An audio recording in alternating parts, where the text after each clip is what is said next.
আমাদের সমাজে কিছু লোক আছে নিজের দোষ দেখে না, খালি অন্যের দোষ দেখে।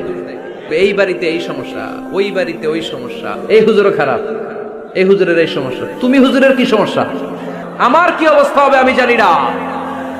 আমি আরেকজনের দোষ খুঁজি, আমি আরেকজনের বদনাম বলি, আমি আরেকজনের পিছু লেগে থাকি।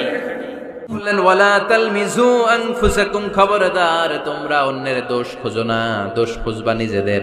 কিন্তু সমাজে আমরা অন্যের দোষ খুঁজি কি খুঁজি না? 5 নাম্বার, ওয়ালা তালমিজু আনফুসাকুম, নেভার ডিসফেম ইচ আদার, একে অপরের দোষ খোঁজো না। আমাদের সমাজে কিছু লোক আছে নিজের দোষ দেখে না, খালি অন্যের দোষ দেখে। আছে না নাই? চায়ের দোকানে বসে বসে দেখবেন বলবে এই বাড়িতে এই সমস্যা, ওই বাড়িতে ওই সমস্যা, ওই বাড়িতে মারামারি, ওই বাড়িতে কাটাকাটি। তোর বাড়িতে কি সমস্যা ওইটা বল, তোমার বাড়িতে কি সমস্যা ওইটা বলো মিয়া। আছে না এরকম? এই হুজুর ভালো না, এই সমস্যা, ওই হুজুরও ভালো না, এই হুজুরও খারাপ, এই হুজুরের এই সমস্যা। তুমি হুজুরের কি সমস্যা?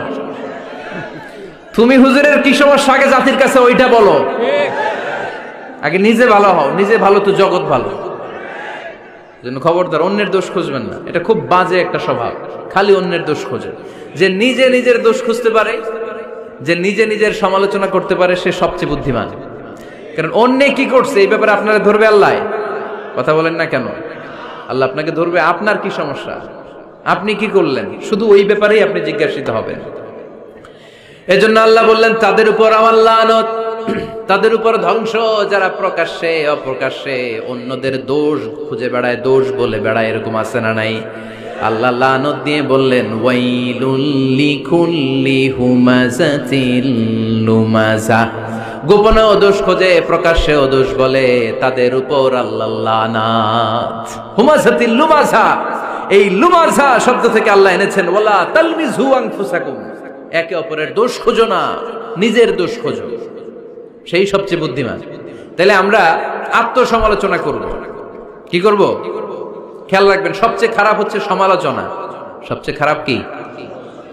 তারপর কিছুটা ভালো যেটা, সেটা হচ্ছে আলোচনা। সেটা কি? আলোচনা। সবচেয়ে ভালো হচ্ছে আত্মসমালোচনা।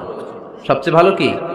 তাহলে 3টা বললাম। এক হচ্ছে সমালোচনা, আমরা করব না, আমরা করব আলোচনা, আর সবচেয়ে বেশি করব আত্মসমালোচনা, সেলফ ক্রিটিসিজম। রাতে ঘুমানোর আগে একটু ভাববেন কি কি ভুল করলাম, কাকে কাকে কষ্ট দিলাম, কি কি অন্যায় আজকে আমার দ্বারা হলো, কালকের দিনটা যেন আমার আজকের দিনের চেয়ে ভালো হয়।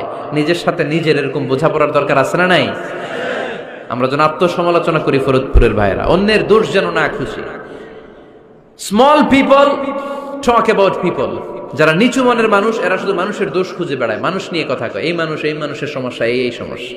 Average people talk about things and story and the incidents. যারা মাঝারি মনের মানুষ তারা বিভিন্ন ঘটনা নিয়ে কথা বলে, বিভিন্ন বিষয় নিয়ে কথা বলে। আর গ্রেট পিপল, যারা মহামানুষ, they talk about ideas, তারা নতুন নতুন আইডিয়া নিয়ে কথা বলে। এই আইডিয়া সমাজে অ্যাপ্লাই করলে, ইমপ্লিমেন্ট করলে সমাজটা বদলে যাবে। এই আইডিয়া এখানে সেট করলে এখানে কল্যাণ হবে। বড় মনের মানুষরা আইডিয়া নিয়ে কথা বলে। এখন দ্য ডিসিশন ইজ ইয়োর্স, সিদ্ধান্ত আপনার। আপনি কি ছোট মনের মানুষ হবেন না বড় মনের মানুষ হবেন?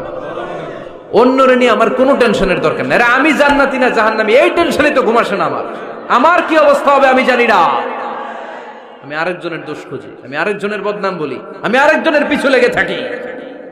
খবরদার, বিশ্বাসী বলে যারা দাবি করে তারা কখনো অন্যের পিছু লাগতে পারে। খেয়াল রাখবেন, কেউ যদি পিছু লেগে থাকে ও আজীবন পিছেই থাকবে। পিছু লাগা মানে কি? ও সামনে না আমি সামনে? কথা বোঝে নাই বোধহয়। কেউ যদি আমার পিছু লাগে, ও সামনে না আমি সামনে? আমি সামনেই থাকবো, ও পিছনেই থাকবে। কথা বুঝতে পেরেছেন? খবরদার, পিছু লাগবো না কারো, কারণ কারো পিছু লাগলে আমি পিছনে পড়ে যাবো। কারো দোষ খুঁজবো না, নিজের দোষ খুঁজবো। আমার কি সমস্যা, আমার কি ইমপ্রুভ করা দরকার, আমার কি ডেভেলপ করা দরকার, আমি নিজেকে কিভাবে সাজাতে পারি, এই নিয়ে থাকবে আমার টেনশন। আল্লাহর দেয়া আমাদের জন্য সবচেয়ে বড় উপহার হচ্ছে সময়। আল্লাহ আপনারা এত কিছু দিয়েছে, এর মধ্যে সবচেয়ে দামি কোন জিনিসটা দিয়েছে জানেন? সময়। কি দিয়েছেন? আমাদের জীবনের এই সবচেয়ে দামি জিনিসটা, এই সময়টা আমরা অন্যের পিছনে লাগাই ফেলি। অন্যের দোষ খুঁজতে খুঁজতে অন্যের এই সময়টা দিয়ে দেই, নিজের সময় নিজের কাজে লাগাতে পারি না, তাই না? এজন্য আমরা যেন অন্যের দোষ না খুঁজি, নিজের দোষ খুঁজি। ওয়ালা তালমিজু আনফুসাকুম, একে অপরের দোষ খুঁজো না। আদেশটা কার? আওয়াজ করে বলতে হবে, আদেশটা কার?